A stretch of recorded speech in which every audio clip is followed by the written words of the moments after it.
दिल्ली नगर निगम सदन की बैठक बुलाई गई थी। आम आदमी पार्टी की जो पार्षद है सदन के अंदर मांग की कि जो 12,000 कर्मचारी हैं उनको पक्का किया जाए। दरअसल आम आदमी पार्टी जब सत्ता में थी निगम में तो प्रस्ताव लेकर आई थी कि जो 12,000 कर्मचारी हैं उनको पक्का किया जाए। अब यही मांग कर रहे हैं बीजेपी सत्ता में। अंकुश नारंगे नेता विपक्ष हैं एमसीडी में। अंकुश जी, 12,000 कर्मचारियों को जो लेकर प्रस्ताव आप आ रहे थे, अब मांग की जा रही है क्योंकि लंबा समय हो गया है, प्रस्ताव तो पास हो गया था लेकिन आज तक पक्का नहीं हुए।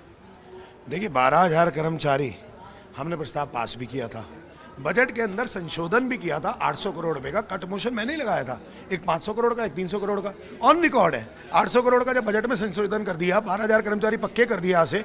अब तो भाजपा को दिशा निर्देश देने हैं, सिर्फ भाजपा सत्ता में आई है, कमिश्नर को दिशा निर्देश दे, 12,000 कर्मचारी पक्के करे और क्रेडिट ले ले, अपने हाथ से लेटर देना इन 12,000 कर्मचारियों को।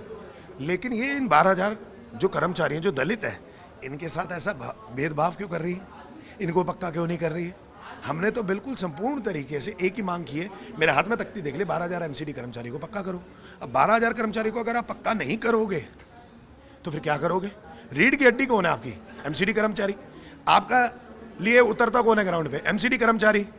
सदन में उसकी आवाज बन के कौन उठेगा? सत्ता पक्ष तो बोलने को राजी नहीं है। ये 200-200 कर्मचारी अगर हर एक महीने भी पक्के करो, मैं कहता हूं जो इनकी प्रथा है, अगर हर महीने भी करो, जो कि अभी तक नहीं किया इन्होंने, तब भी 25 वर्ष लग जाएंगे कर्मचारी को पक्का करने में। तब तक कर्मचारी बदल जाएगा, हम बदल जाएंगे, ये लोग बदल जाएंगे। फिर आप ही सुन लो, हम एजुकेशन डिपार्टमेंट के डेथ केस के सुन लो, इनको पक्का नहीं किया गया।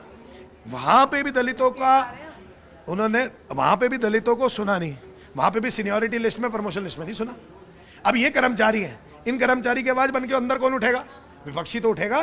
बहन जी ठीक कह रहा हूं, विपक्षी उठेगा ना। सुन लो, तो हमने कर्मचारी की आवाज, देखो आपके सामने कर्मचारी है, कर्मचारी बाहर अपना प्रदर्शन कर रहा है, हम अंदर कर रहे हैं प्रदर्शन। लेकिन जब सदन की कार्रवाई नहीं चलती तो कहीं ना कहीं जो बाधित होते हैं वो विकास कार्य जो एजेंडे में होते हैं, तो ऐसे में आपने अलग से भी मांग की, क्या कोई पत्र लिखा इससे पहले कि इन कर्मचारियों को पक्का किया जाना चाहिए? मैंने जब अभी एक हफ्ते पहले मैंने पीसी करी थी, पत्र लिखा हुआ था मैंने, 12,000 कर्मचारियों को पक्का करो। लेकिन राजा इकबाल सिंह कोई पत्र का जवाब देते हैं? मेरे इतने पत्र उनके पास इकट्ठे हो गए, वो एक भी पत्र नहीं भेजते मुझे। उन्हें तो जवाब नहीं दिया कि हम 12,000 बता देना कि 12,000 कर्मचारी को 1 महीने में पक्का करेंगे, 1.5 महीने में पक्का करेंगे, 2 महीने में पक्का करेंगे। ये तो गलत नहीं है ना, ये मांग है, बता दें कब तक पक्का करेंगे, ये तो बता सकते हैं। अब जब पास है उसके अंदर तो क्या दिक्कत है? ये कहते नहीं प्राइवेट बिल लाए थे आप, प्राइवेट बिल कमिश्नर को लाना चाहिए था। अगर हम देखो, 2 तरीके होते हैं, हम प्राइवेट बिल लाए, उसके अंदर कोई अगर कोई टेक्निकल एरर है तो कमिश्नर साहब उसके अंदर सही करके दोबारा से हाउस में पेश कर दें। दिक्कत क्या है इसमें? हम करते हैं ना पास आपके साथ, आप क्रेडिट ले लेना ना। लेकिन 12,000 कर्मचारी जो 1998 से लेकर 2025 हो गया, 27 वर्ष हो गए, जिसे आज तक पक्का नहीं हुआ, अपनी मूलभूत सुविधाएं, कैशलेस मेडिकल स्कीम्स नहीं मिल रही, उसे पोस्ट रिटायरमेंट बेनिफिट नहीं मिल रहे, रिटायर होता है खाली लिफाफा हाथ में पकड़ा देते। क्या ये कर्मचारियों के अधिकार की बात नहीं है? क्या ये जो कर्मचारी के अधिकार है उसका हनन नहीं कर रही भाजपा? भाजपा इन दलितों के साथ नाइंसाफी नहीं कर रही, भाजपा इन दलितों के साथ नाइंसाफी कर रही है। यहाँ नहीं, पूरी एमसीडी के अंदर मैं विभिन्न डिपार्टमेंट दिखा दूंगा जहाँ पे दलितों के साथ नाइंसाफी कर रही है। भाजपा को शर्म आनी चाहिए इस पे, और आम आदमी पार्टी संघर्ष करती रहेगी।